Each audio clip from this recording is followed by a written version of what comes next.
Pengamuck ഹൈസ്കൂളിന്റെ 88ാം വാർഷികാഘോഷം, PTA ദിനം, വിരമിക്കുന്ന അധ്യാപകർക്കുള്ള യാത്രയയപ്പ് തുടങ്ങിയവ സംയുക്തമായി ആഘോഷിച്ചു. ആരംഭ 2026 എന്ന പേരിലായിരുന്നു വാർഷികാഘോഷങ്ങൾ സംഘടിപ്പിച്ചത്. ഫെബ്രുവരി 13 വെള്ളിയാഴ്ച സ്കൂൾ അങ്കണത്തിൽ നടന്ന ചടങ്ങ് കുന്നംകുളം MLA ശ്രീ AC മൊയ്തീൻ അവർകൾ ഉദ്ഘാടനം ചെയ്തു. വിദ്യാലയങ്ങളിലെ ഭൗതിക സാഹചര്യങ്ങൾ മെച്ചപ്പെടുത്തുന്നതിനൊപ്പം ഗുണനിലവാരമുള്ള വിദ്യാഭ്യാസം ഉറപ്പാക്കുന്നതിന് ഇത്തരം കൂട്ടായ്മകൾ അനിവാര്യമാണെന്ന് അദ്ദേഹം അഭിപ്രായപ്പെട്ടു. 400 കുട്ടികളുടെ രക്ഷിതാക്കൾ വരികയാണെങ്കിൽ 400 പേരെങ്കിലും ചുരുങ്ങിയത് ഒരാൾ വന്നാൽ വരണം. ഞാൻ ഈ സമയത്ത് ഞാൻ വന്നപ്പോൾ വന്നില്ല എന്നുള്ള ആക്ഷേപം ഉന്നയിക്കാനല്ല അത് പറഞ്ഞത്. കുട്ടികളെ സ്കൂളിലേക്ക് പറഞ്ഞു വെച്ചാൽ സ്കൂളിലെ അവരുടെ ക്ലാസ് ടീച്ചറെ കാണാനും അവരുടെ പഠനത്തിനെക്കുറിച്ച് അന്വേഷിക്കാനും രക്ഷിതാക്കൾക്ക് ബാധ്യതയുണ്ട്. പഠനത്തിൽ പലപ്പോഴും പുറകോട്ട് പോകുന്നൊരവസ്ഥ ചില മേഖലകളിലെങ്കിലും ഇപ്പോൾ കാണുന്നുണ്ട്.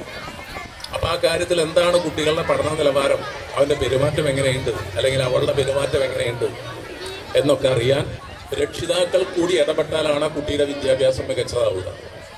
അപ്പോൾ എല്ലാ രക്ഷിതാക്കളെയും സ്കൂളിലേക്ക് കൊണ്ടുവരാം. കുട്ടികളെ മാത്രമല്ല, രക്ഷിതാക്കളെ കൂടി സ്കൂളുകളിലേക്ക് അടുപ്പിക്കാൻ കഴിയുന്ന പദ്ധതികൾ ഭാവിയിൽ ആവിഷ്കരിക്കണമെന്ന് PTA കൂടി അഭ്യർത്ഥിച്ചു.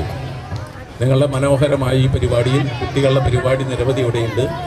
മറ്റു വിശദാംശങ്ങളിലേക്ക് ഞാൻ പോകുന്നില്ല.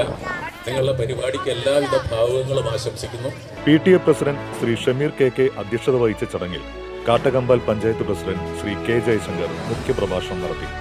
ദീർഘകാലത്തെ സേവനത്തിന് ശേഷം വിരമിക്കുന്ന ഹിന്ദി അധ്യാപിക ശ്രീമതി MU ബീദയ്ക്ക് ചടങ്ങിൽ ഊഷ്മളമായ യാത്രയയപ്പ് നൽകി. നിറഞ്ഞ കയ്യടികൾ അകമ്പടിയോടെ ശ്രീ AC മൊയ്തീൻ ബീദ ടീച്ചർക്ക് ഉപഹാര സമർപ്പണം നിർവഹിച്ചു. School manager Shri KB Thampi master ആഘോഷ പരിപാടികൾക്ക് നേതൃത്വം നൽകി. സ്കൂളിന്റെ പുനരുദ്ധാരണ വഴിയിൽ ഏവരുടെയും സഹകരണം അദ്ദേഹം അഭ്യർത്ഥിച്ചു. Head master Shri Shanoj CG സ്വാഗതവും staff secretary Shrimati Smitha teacher വാർഷിക റിപ്പോർട്ടും അവതരിപ്പിച്ചു.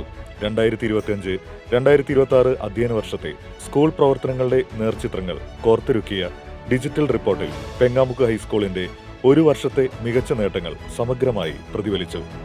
പഠനരംഗത്തും പാഠ്യേതര രംഗത്തും മികവ് തെളിയിച്ച മിടുക്കന്മാർക്കും മിടുക്കികൾക്കുമുള്ള പുരസ്കാരങ്ങൾ പഞ്ചായത്ത് വൈസ് പ്രസിഡന്റ് മിനി ടീച്ചറും കായിക പ്രതിഭകൾക്കുള്ള ട്രോഫികൾ വാർഡ് മെമ്പർ ശ്രീമതി സന്ധ്യ ഷിബുവും വിതരണം ചെയ്ത് സംസാരിച്ചു. ജനപ്രതിനിധികളായ Sandhya Sajith, Sadanandan master, KM Razak, MP Rajan, Shailaja Arundas തുടങ്ങിയവർ ചടങ്ങിൽ ആശംസകൾ അർപ്പിച്ച് സംസാരിച്ചു. വിരമിക്കുന്ന അധ്യാപിക ശ്രീമതി ബീദ ടീച്ചർ മറുപടി പ്രസംഗം നടത്തി. വിദ്യാർത്ഥിനിയും അധ്യാപികയുമായിരുന്ന കാലത്തെ പെങ്ങാമുക്ക് ഓർമ്മകൾ ടീച്ചർ പങ്കുവച്ചു. ഈ പരിപാടിയിൽ പങ്കെടുത്ത എല്ലാ വിശിഷ്ടാതിഥികൾക്കും നമസ്കാരം. എന്താണ് പറയേണ്ടതെന്ന് അറിയില്ല. ഒരുപാട് വർഷത്തെ ഒരു ബന്ധം ഇന്നത്തോടുകൂടി അവസാനിപ്പിക്കുക എന്നാണ് ഇവിടെ മുൻപ് പറഞ്ഞ ആളുകളൊക്കെ പറഞ്ഞത്. അങ്ങനെ ബന്ധം അവസാനിപ്പിക്കുന്ന ഒരു സംഭവമല്ലല്ലോ പെങ്ങാമുക്ക് ഹൈസ്കൂള്. ഞാനിവിടെ 86 ബാച്ചിലായിരുന്നു SLC കഴിഞ്ഞത്.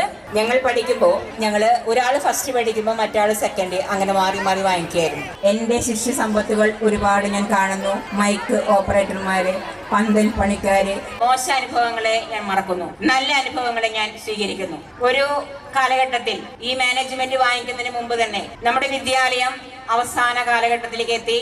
2026 ആവുമ്പോൾ ബീദ ടീച്ചർ ഇറങ്ങുന്നു, ഒപ്പം തന്നെ സ്കൂൾ പൂട്ടുന്നു എന്നൊരു കിംവദന്തി ഇവിടെയൊക്കെ പരന്നിരുന്നു. പക്ഷേ 2026 ഞാനിവിടെ പടിയിറങ്ങുമ്പോൾ വളരെയധികം സന്തോഷത്തോടു കൂടിയാണ് ഞാൻ പടിയിറങ്ങുന്നത്. 444 പിള്ളേരുമായിട്ടാണ് പെങ്ങാമുക്ക് ഹൈസ്കൂള് മുന്നോട്ട് പോകുന്നത്. ഞാൻ ഇറങ്ങുന്ന വർഷം 29 പിള്ളേരുള്ളെങ്കിലും അടുത്ത വർഷം 105 പിള്ളേരായിട്ട് SLC എഴുതാൻ പ്രാപ്തമാക്കിക്കൊണ്ടാണ് ഞാൻ ഇവിടുന്ന് പടിയിറങ്ങുന്നത്. അതിലെനിക്ക് ഒരുപാട് അഭിമാനമുണ്ട്. എല്ലാവർക്കും എല്ലാവിധ ആശംസകളും നേർന്നുകൊണ്ട് നിർത്തുന്നു. നന്ദി, നമസ്കാരം. School leader master Niranjana S ചടങ്ങിൽ ആശംസകൾ അർപ്പിച്ചു. സീനിയർ അധ്യാപിക ശ്രീമതി നീത സക്കറിയ ചടങ്ങിനെ നന്ദി രേഖപ്പെടുത്തി. തുടർന്ന് വിദ്യാർത്ഥികളുടെ വിവിധ കലാപരിപാടികളും അരങ്ങേറി.